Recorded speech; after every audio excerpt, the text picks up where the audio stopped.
Pero bago tayo magpatuloy ay pakilike ang ating video. Ganun din ang subscribe button, pati na rin ang bell icon para lagi kayong updated sa mga parating ko pang mga uploads.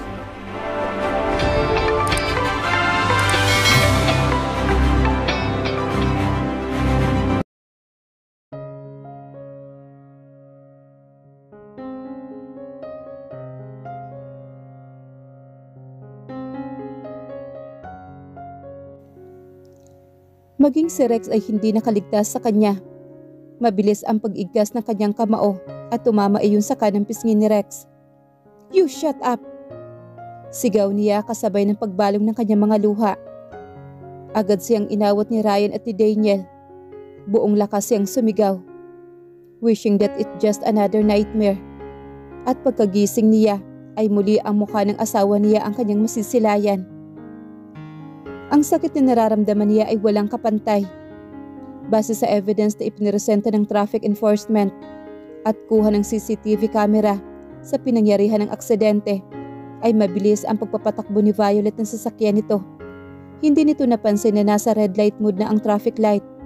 Hindi na naiwasan ni Violet ang isang pasalubong na sasakyan mula sa intersection. Dahilan ng pag-ikot ng sasakyan nito, isa pang humaharurot na sasakyan ang muling bumangga ng sasakyan nito, naging dahilan ng pagkawala nito ng tuluyan ng balanse. Kitang-kita mula sa CCTV kung ilang beses tumilapon ang sasakyan ni Violet at kung ilang beses iyong tumama sa ilan pang sasakyan. The cause of the explosion is yet unknown, lalo pa na ang pagsabog ay hindi naabot ng tanaw ng CCTV. Dahil ilang CCTV sa lugar ang napag-alaman na hindi gumagana. Ngunit isa sa mga hinihinalang pangunahing sanhi ng pagsabog ay ang pagtagas ng gas mula sa makina at ang pagsiklab mula sa mga electrical wirings ng makina na nagpasiklab ng apoy at naging sanhi ng pagsabog. 4 na sasakyan ang nagrambulan sa mga oras na iyon, kasama ang sasakyan ng asawa niya. The 3 were dead, kasama si Violet, and 2 are critical. Pagkatapos makausap ni Daniel ang head ng traffic enforcer unit, ay agad na itong umalis. He was sitting on the couch. Nakapatong ang mga siko sa binti habang salo ng 2 palad ang ulo niya. "Dude," untag naman ni Daniel sa kanya. "Iwanan mo ako mag-isa." Tumayo siya at nilagpasan niya si Daniel. Ryan and Rex were there too, maging si Felicity ay hindi ito umalis. Mabigat ang bawat hakbang niya paakyat ng hagdanan. Bagsak ang kanyang mga balikat. "Pare," tawag ni Rex sa kanya. "I want to remind you na nandito lang kami karamay mo. Believe it or not, ramdam ko ang nararamdaman mo ngayon, Greg. I'd been in the same situation you are in right now. Kaya sobrang ramdam kita." He looks back and stares into Rex. Walang kahit anong salita ang lumabas mula sa kanyang bibig. Ni hindi niya kayang ibuka ang mga labi niya. Nanginginig lang iyon, kasabay ng muling pagbalog ng mga luha niya. "Greg, kung hindi mo kayang asikasuhin ang labi ni Violet, will you please let me handle it for you?" Ani ni Felicity sa kanya. Felicity's eyes swollen and red because of too much crying. "Dude, I already called Mrs. Smith. She will be here tomorrow." Ani naman ni Ryan sa kanya. "Tandaan mo na hindi ka nag-iisa, dude. Nandito kami. Lagi kaming nandito para sa'yo." Ani naman ni Daniel.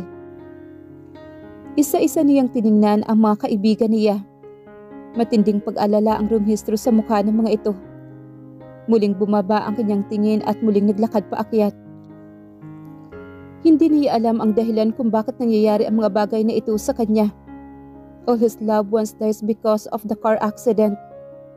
Bakit hindi siya isinama sa mga ito upang hindi niya maramdaman ang matinding sakit na ito? Pakiramdam niya ay dinudurog ang puso niya at ang sakit na nararamdaman niya ay hindi kayang arukin na kahit na sino. Nasa 2nd palapag na siya nang mapalingon siya sa silid na inihanda nilang mag-asawa para sana sa kanilang mga anak.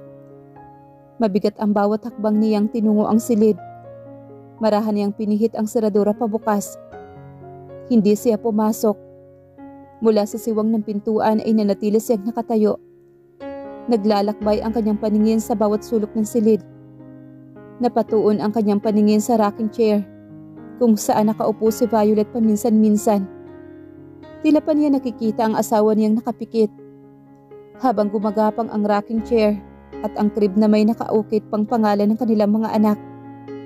His Jade, Jazz and Jace.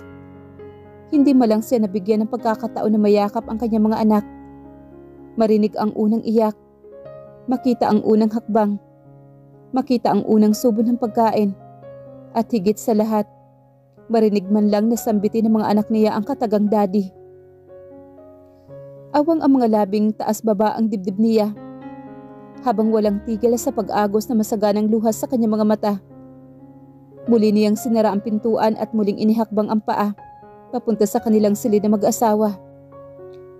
Sa pagbubukas ng pinto ng kanilang silid, ay bumulaga sa kanya ang matinding katahimikan. Marahan siyang pumasok at muling isinara ang pinto. Lumapit siya sa kama.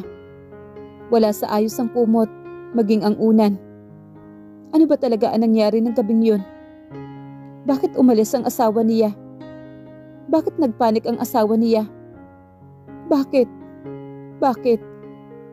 Ang daming bakit ang nasa isip niya, na walang ibang makakasagot kundi ang asawa niya lang. Ngunit kung sakaling magkaroon ng kasagutan ang lahat ng bakit na nasa isip niya, maibabalik ba nun ang buhay ni Violet at buhay ng mga anak niya?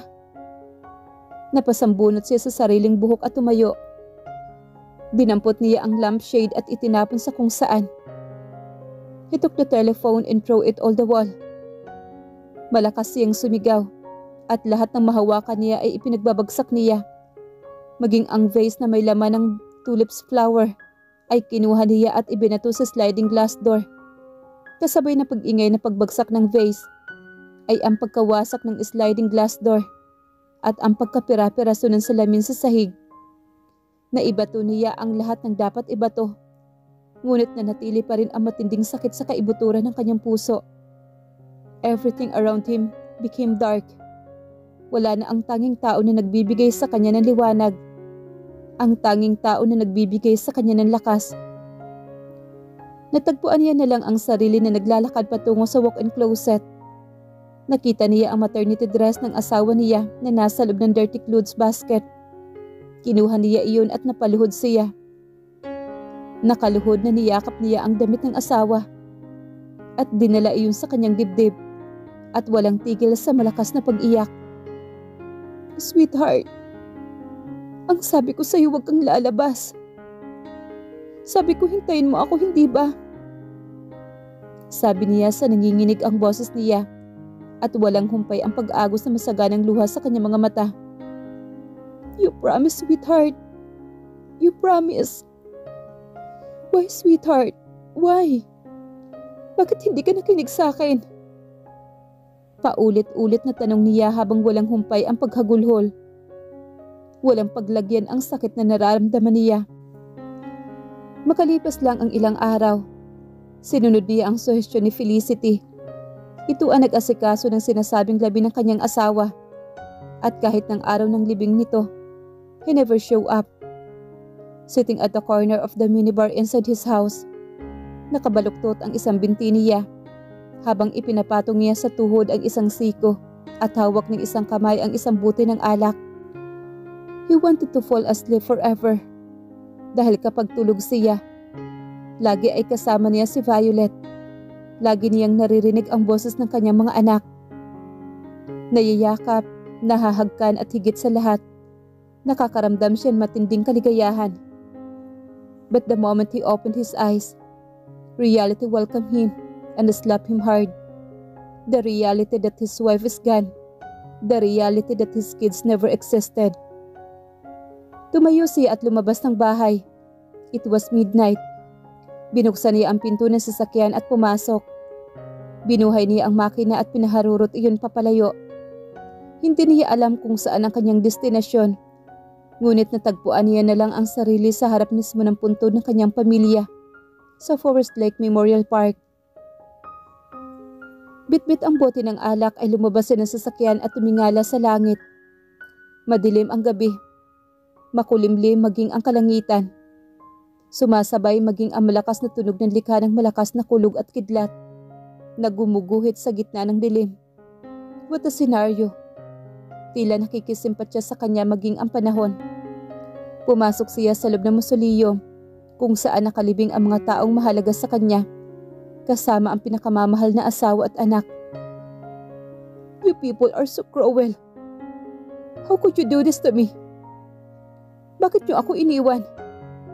Mahal niyo ba talaga ako, ha? Ma'am? Dad?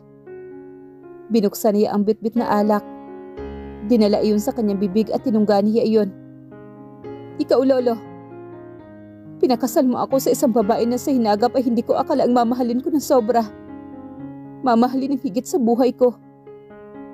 Muli siyang tumungga ng alak. Masaya na sana. Sobrang saya. Pero sa huli ay iniwan niya rin ako. Iniwan niya ako gaya ng ginawa ninyo. Dad, Ma'am. Bagsak ang balikat na nakaluhod at nakayuko sa harap ng puntod ng mga mahal niya sa buhay. At walang tigil ang pag-iyak niya. Sweetheart, bakit? Bakit? Sigaw niya habang nakahawak sa puntod ng asawa niya at nakayuko. Umaalog ang mga balikat, kasabay ng walang humpay na pagdaloy ng mga luha niya. Muli siyang tumayo at mapait na ngumiti. Mahal na mahal ko kayo. I'm looking forward to being with you one of this day. Muli siyang dinala ng kanyang mga paa sa isang establishment. He has never been to a place like this since his parents left. The last time he remembered na napunta siya sa lugar na ito, it was during his first communion, and it was 2 decades and 8 years ago. Naningkit ang kanyang mga mata na nakatitig sa isang pamilyar na imahe. Are you real or even exist? Mapait siyang napangiti sabay tungga ng alak. If so, why did you let me suffer like this? Why did you take away my loved ones? Why did you let me feel this unbearable pain? Bakit hindi mo malang hinayaan na mabuhay ang mga anak ko at makita ang ganda ng mundo? Bakit hindi mo malang ako binigyan ng chance na mayakap at makita ang mga anak ko? Bakit sa dinami-rami ng tao sa mundo, bakit ang asawa ko pa? Bakit? Malakas na sigaw niya. Lahat ng bagay na nangyayari sa buhay natin ay may dahilan. Napalingon siya sa pinanggalingan ng boses. Isang lalaki ang lumapit sa kanaroroonan niya. Mahal niya tayo. Mahal ka niya. May mga pagkakataon na masasaktan tayo. Makaramdam ng kabiguan. Ngunit lahat ng iyon ay bahagi ng ating paglalakbay upang subukan ang ating paniniwala at pananampalataya. Ngunit isang bagay ang kailanman ay hindi magbabago. Yun ay ang kanyang matinding pagmamahal sa iyo, sa akin, sa ating lahat. Sarkastiko naman siyang tumawa, na lumukob sa buong gusali. Mahal? Putang inang anong klaseng pagmamahal yon? Kinuha niya ang mga magulang ko sa murang edad ko. Kinuha din niya ang asawa ko pati ang anak ko, na walang kamuwang-muwang at ngayon. Sabihin mo na pagmamahal yon? Saan banda ang pagmamahal na yon? Taas baba ang kanyang dibdib, sabay muling lingon sa imahe. Ang galing! Ang galing niya magmahal. Muli siyang tumungga ng alak at humimihikbi siya. Mapanakit at mapagparusa. Ani niya. Nilagpasan niya ang lalaki at pasuray-suray siyang naglakad patungo sa kanyang sasakyan. Bumuhos ang malakas na ulan kasabay ng malakas na kudlog at pagkidlat nito. Ay ang kanyang matinis na sigaw. Pira-piraso ang kanyang puso. Walang mapaglagyan ang matinding sakit at hinagpis na kanyang nararamdaman.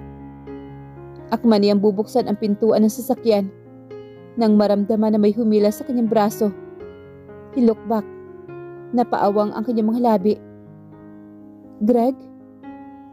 Violet? Greg! Muling sambit ng babae sa kanyang harapan. Hinawakan siya nito sa kanyang batok at siniil ng halik. He was too drunk. Hindi niya alam kung bunga ba iyon ng kanyang imahinasyon. Ngunit wala na siyang pakialam. Ang tanging nais niya lang sa mga oras na iyon ay ang makasama ang babaeng pinakamamahal niya. Ang babaeng naging dahilan ng kanyang matinding kaligayahan.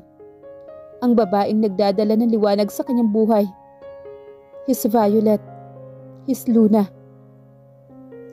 Malamig ang silid. Ramdam niya sa bawat himaymay ng kanyang pagkatao ang matinding lamig na umaabot sa kaibuturan ng kanyang puso. Marahan niyang iminulat ang kanyang mga mata. Sumalubong sa kanya ang isang hindi pamilyar na silid at naramdaman niya ang mabigat na bagay na nakadagan sa kanyang binti, maging ang tila braso na nakagapos sa kanyang bewang. Lumingon siya sa kanyang tabi. Ganun na lang ang kanyang pagkagimbal nang makita at mapagsino ang katabi. Sandra? Napabalik pa siya ng bangon. Tiningnan ang sarili. His shirts and shirt is still on. Pakiramdam niya ay tila bigla siyang kinapos ng hininga. Muli lang siya nakahinga na maluwag na makitang hindi siya hubot-hubad. Napapitlag siya nang biglang tumawa ng malakas si Sandra. Bumangon ito at umiiling habang panay ang tawa. This is not funny, Sandra. Inis niyang sabi sabay labas ng silid. Sinundan naman siya ni Sandra. Kung makareact ka naman parang hindi natin madalas ginagawa to dati. We used to share one room even before I became your girlfriend.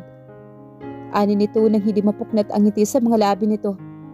Nakakatawa ang reaction mo, Mr. Velasco. Don't worry, hindi kita ginahasa. And besides, I still have a pride and respect for myself. Hindi ko rin kayang makipagtalik sa isang tao na pangalan ng ibang babaeng binabanggit habang katalik ako. Napabuntong hininga naman siya. Paano ako napunta dito sa kondo mo? I saw you last night at the cemetery, crying and shouting in the middle of the rain. Tumalikod ito sa kanya at naglakad papunta sa kusina. Like you, I'm also mourning. My mom died 2 weeks ago from a heart attack. Sorry to hear that, Sandra. Wika naman niya habang nanatiling nakatayo sa sala. I'm sorry for your loss to Greg. Ani nito sabay lapit sa kanya at bigay ng tasa ng kape. Inumin mo to, huwag ka mag-alala, walang lason yan. Tinanggap naman niya ang kape. Sandra stepped back at pumunta sa banyo. Umabot sa kanyang pandinig ang lagaslas ng tubig. Marahan niyang ibinaba ang tasa ng kape sa mesa na nasa gitna ng sofa. Pumunta siya ng kusina at kumuha ng tubig at uminom. Muli siyang bumalik sa sala habang papalabas naman ng banyo si Sandra. Salamat sa pagpapatuloy mo sa akin last night, Sandra. Kailangan ko nang umalis. Ani naman niya rito. Nasa harap siya na nakasaradong pintuan. Itinaas ang kanang kamay at bubuksan na sana niya ang isang pinto na marinig niyang nagsalita si Sandra. I'm sorry for everything, Greg. I'm sorry.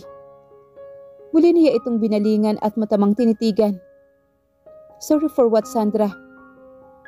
For losing your family. Yumuko ito, kasabay ng pagpatak ng ilang butil na luha. I'm pregnant, Greg. Bumuntong hininga ito at mapait na ngumiti. I got pregnant by a married man. Natigilan siya na marinig iyon. Nanatili siya nakatayo sa harap ng pintuan habang nakatitig kay Sandra. Ayokong buhayin ang batang ito, Greg. Dahil kapag nalaman ito ng daddy ko, sigurado akong itatakwil niya ako. Nababaliw ka na ba, Sandra? Krimen ang iniisip mo para sa anak mo. Buhayin mo yung anak mo, Sandra. Stop thinking of what people think about you. Isipin mo ang kapakanan mo at ang magiging anak mo. Tuluyan niyang binuksan ang pintuan at akmang aalis nang bigla itong muling magsalita sa kanya.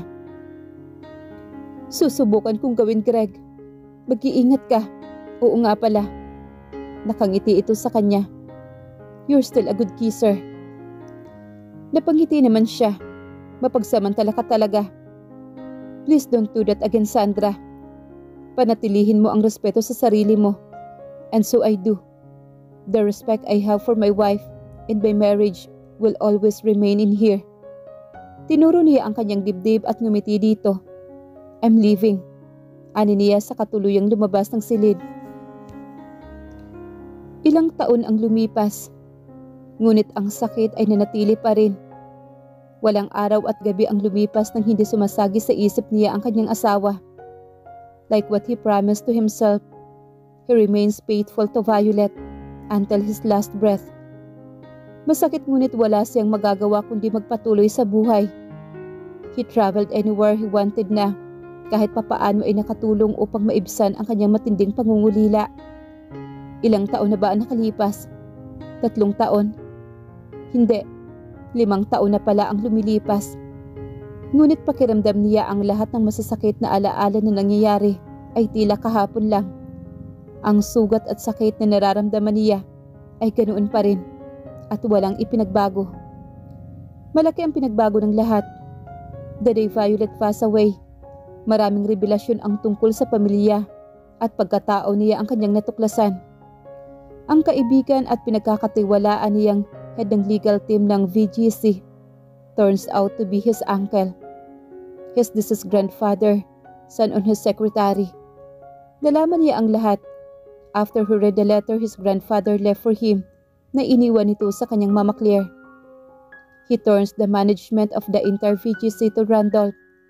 Kahit pilit itong tumatanggi ngunit wala itong nagawa at sa huli ay napapayag niya. Sander Villarreal POV. He is standing on the balcony while staring at the woman in the garden.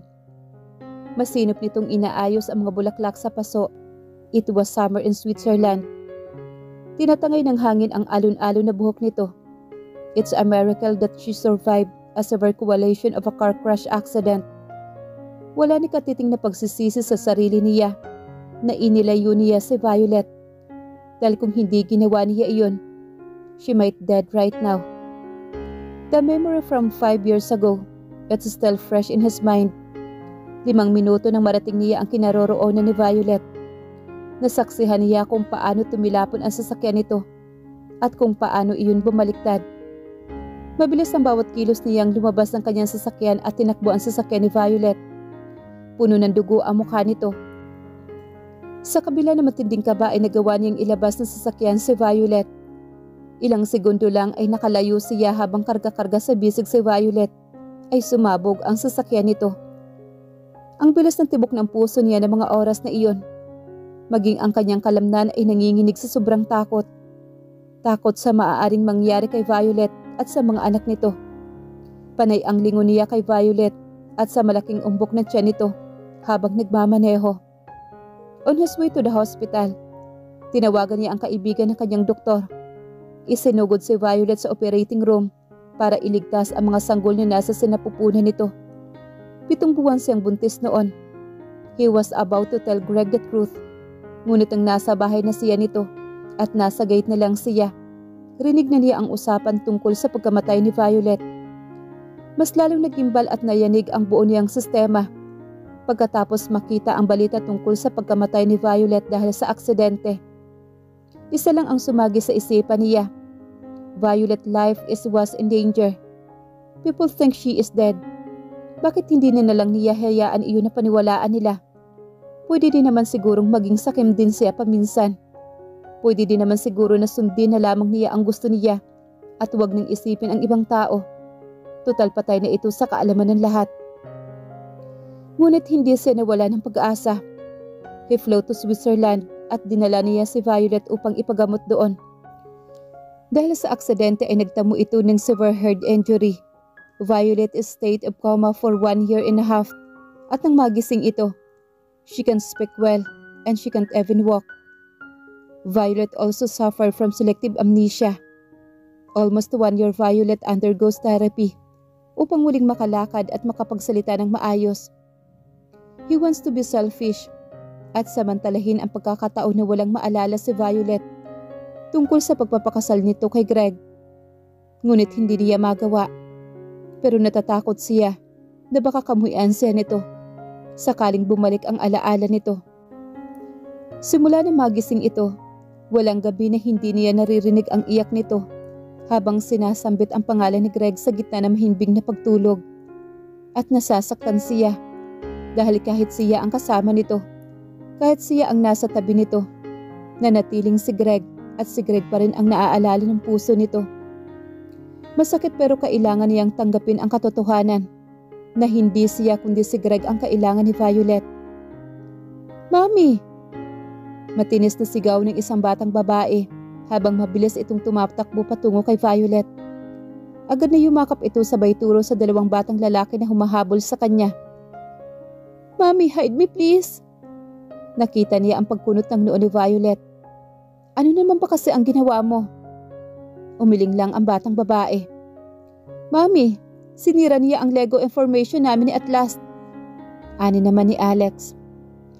"Ayaw niyo kasi akong isali." Ani naman ng batang babae na pinangalanan niyang Alora.